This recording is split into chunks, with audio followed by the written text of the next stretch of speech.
Olá pessoal, eu sou a Ana e neste vídeo, juntamente com meu amigo Jackson, iremos falar um pouquinho sobre o número π. Mas afinal, o que é o número π? Vocês já ouviram falar sobre este número? Ele é um número muito famoso na matemática e em outras aplicações do nosso cotidiano, como veremos a seguir.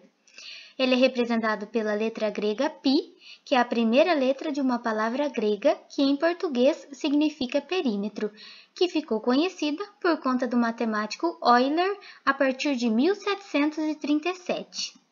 Ele é um número irracional e infinito, lembrando que o número irracional é um número que não pode ser escrito como a divisão entre dois números inteiros, e infinito por conta de ser um número que possui infinitas casas decimais.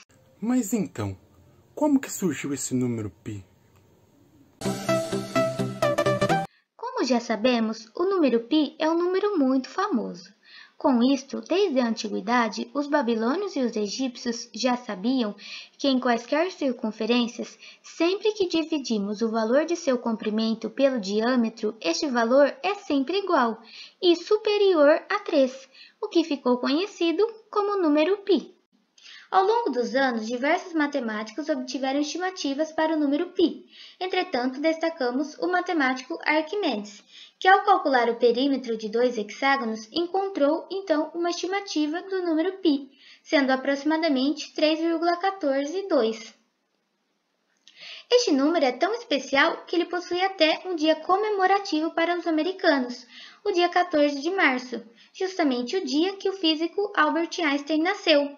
Contudo, como no calendário dos americanos o mês vem antes do dia, temos a data 3/14, sendo então um número π com duas casas decimais, 3,14. Este dia é tão especial que ele possui muitas festas.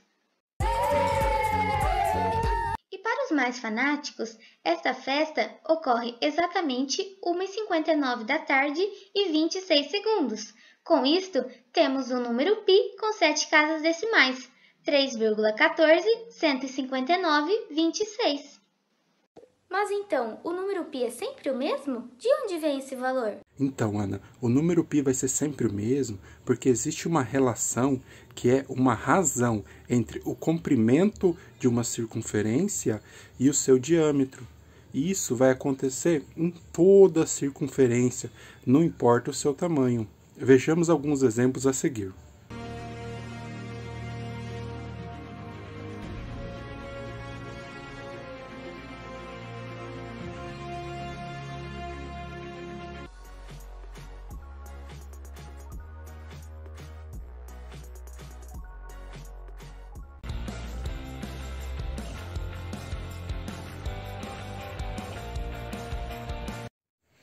Então, vimos os exemplos da bicicleta, da pizza e da moeda, certo?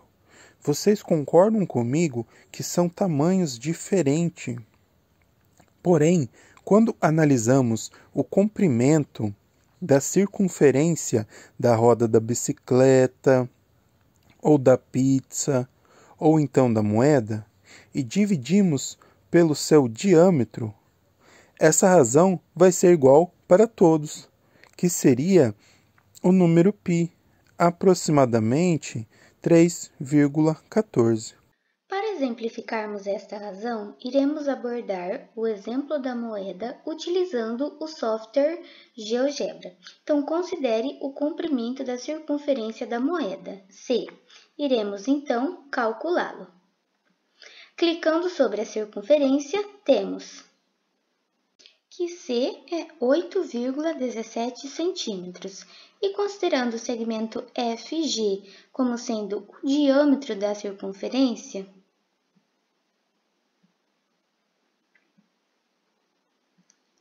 temos que este valor é 2,6 centímetros. Com isto, ao dividirmos o valor do comprimento pelo diâmetro da circunferência, temos 8,17 sobre 2,6, que é igual a 3,14, sendo assim uma aproximação do número π. Já vimos que podemos calcular o número π em todas as circunferências, não importa os seus tamanhos. Mas e no nosso cotidiano? Existe alguma aplicação para ele? Com certeza, Jackson. O número pi tem muitas aplicações no nosso cotidiano. Como um primeiro exemplo, temos o caso do GPS.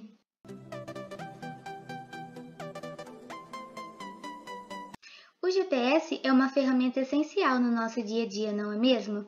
Seja para nos localizarmos ou mesmo para encontrarmos alguns lugares. Entretanto, por trás de seu funcionamento, existem muitos cálculos, como é o caso de calcular o número π com muita precisão. Além de que, podemos usar π para descrever a geometria do mundo todo. E como segundo exemplo, temos o relógio de pêndulo.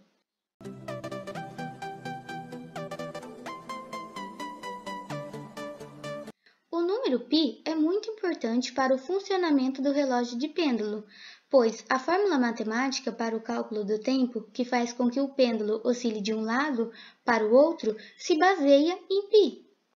E para finalizar, temos o exemplo dos aviões.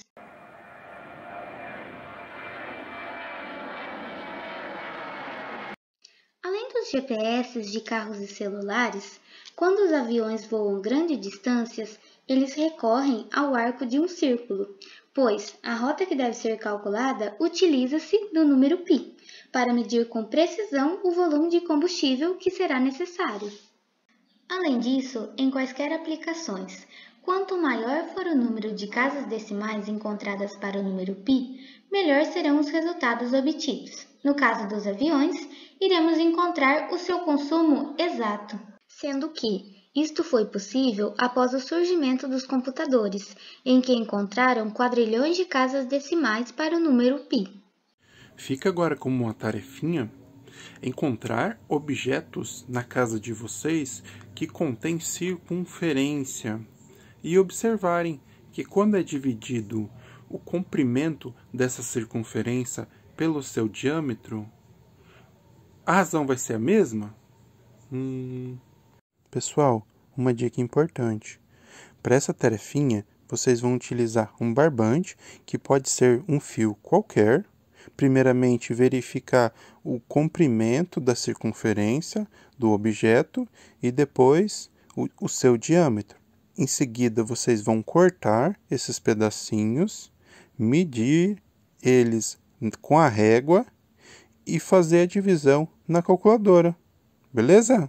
Com isso, a gente encerra o vídeo de hoje. Muito obrigado pela atenção e até mais. Tchau!